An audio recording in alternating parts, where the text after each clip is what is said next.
사랑하는 행복한 교회 성도 여러분, 이 영상을 보시는 하나님 나라의 귀한 자녀 여러분, 오늘은 2023년 1월 17일 화요일입니다. 오늘 매일 성경 본문은 시내산을 떠나 가나안 땅을 향해 광야로 행진할 준비가 되는 장면입니다. 제2년 1월 1일부터 성막을 봉헌하고 2번에 걸친 유월절을 지키고 성막 운반과 행진을 위한 모든 대여를 준비하였습니다. 이제 마지막으로 남은 것은 전체 이스라엘 백성들이 행진할 때 필요한 체계적인 의사소통 방법을 마련하는 것이었습니다. 이스라엘은 나팔을 제작하여 서로 간 신호를 정비합니다. 오늘 본문 10장을 나누어 보겠습니다. 10장 1절부터 2절 쌍나팔 제작, 3절부터 10절 쌍나팔 사용법, 소집과 이동, 전쟁과 절기. 오늘 본문 민수기 10장 1절부터 10절 말씀을 듣고 다시 오겠습니다.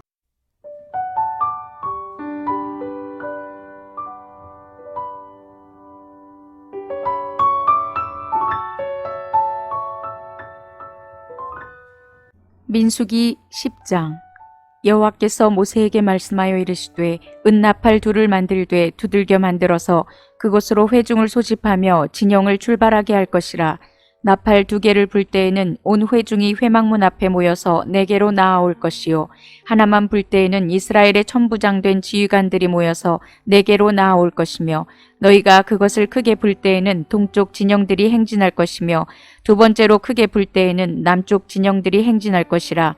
떠나려 할 때에는 나팔 소리를 크게 불 것이며, 또 회중을 모을 때에도 나팔을 불 것이나 소리를 크게 내지 말며, 그 나팔은 아론의 자손인 제사장들이 불지니 이는 너희 대대의 영원한 율례니라. 또 너희 땅에서 너희가 자기를 압박하는 대적을 치러 나갈 때에는 나팔을 크게 불지니 그리하면 너희 하나님 여호와가 너희를 기억하고 너희를 너희의 대적에게서 구원하시리라. 또 너희의 희락의 날과 너희가 정한 절기와 초하루에는 번제물을 드리고 화목제물을 드리며 나팔을 불라. 그로 말미암아 너희의 하나님이 너희를 기억하시리라. 나는 너희의 하나님 여호와니라.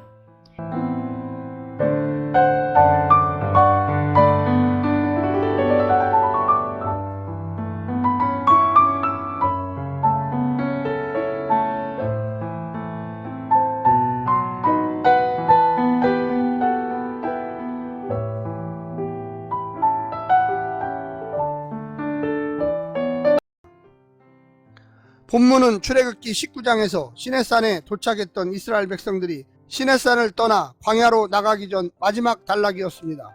이스라엘 백성들의 광야 행진은 전적으로 임재의 구름이 일어남과 머무름에 달려있지만 백성들이 일사불란하게 움직이기 위해서는 각 사람들에게 전하는 잘 전달된 신호가 있어야 했습니다. 진행과 멈춤뿐만 아니라 보행의 속도, 방향전환, 전쟁과 같은 비상시 행동에 있어서 광범위하게 신호 체계를 맞추게 되면 광야 행진의 준비는 마무리될 것입니다. 오늘 본문을 세 부분으로 나누어 자세히 설명드리겠습니다. 첫 번째, 귀로 듣는 하나님의 계시인 나팔소리. 회막 위에 머문 불과 구름이 눈으로 볼 수 있는 하나님의 임재와 보호, 영광의 상징이라면 은나팔 소리는 귀로 들을 수 있는 하나님의 계시였습니다. 하나님은 눈으로 보고 깨닫고 제사장이 부는 나팔 소리를 들으면서 백성들이 하나님의 뜻을 확신하도록 배려하였습니다. 나팔 소리는 구름의 이동을 보지 못하는 사람이라도 신속하고 정확하게 취할 행동을 알아차리도록 돕는 역할을 했습니다.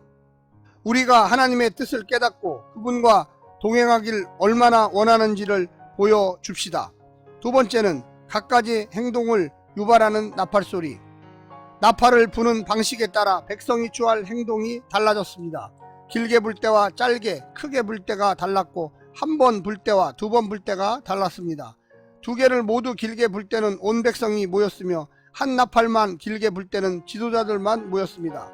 짧게 끊어서 불 때는 동남, 서북 쪽의 순서대로 백성이 이동했습니다. 총회로 모일 때는 길게 불되 크게 소리 내지 말아야 했습니다. 오늘 내가 깨어 세미한 말씀에 귀 기울일 때 주님의 오심을 알리는 나팔 소리를 알아들을 수 있을 것이고, 그것이 우리에게는 심판의 나팔이 아닌 승리의 나팔이 되게 할 것입니다. 마지막 세 번째는 기억을 소환하는 나팔 소리. 전쟁 때 제사장들이 부는 나팔은 백성들을 소집하는 역할을 하지만 동시에 하나님을 향해서 언약을 기억하고 당신의 백성을 구원해달라고 간구하는 기도의 역할도 합니다. 절기와 희락의 날에는 제물을 드리면서 부는 나팔 역시 백성을 향한 하나님의 기억을 촉발할 것입니다. 나팔은 백성들에게는 하나님의 뜻을 드러내고 하나님께는 백성의 사정을 알리는 중재의 수단이었던 것입니다. 사랑하는 성도 여러분, 오늘 하루도 기도하면서 하나님의 뜻을 발견하십시오. 하나님의 말씀을 묵상하면서 비전과 꿈을 품으십시오. 오늘 하루도 성령님께서 인도하는 놀라운 일에 참여하시기를 간절히 부탁드립니다. 오늘 하루도 승리하십시오. 샬롬.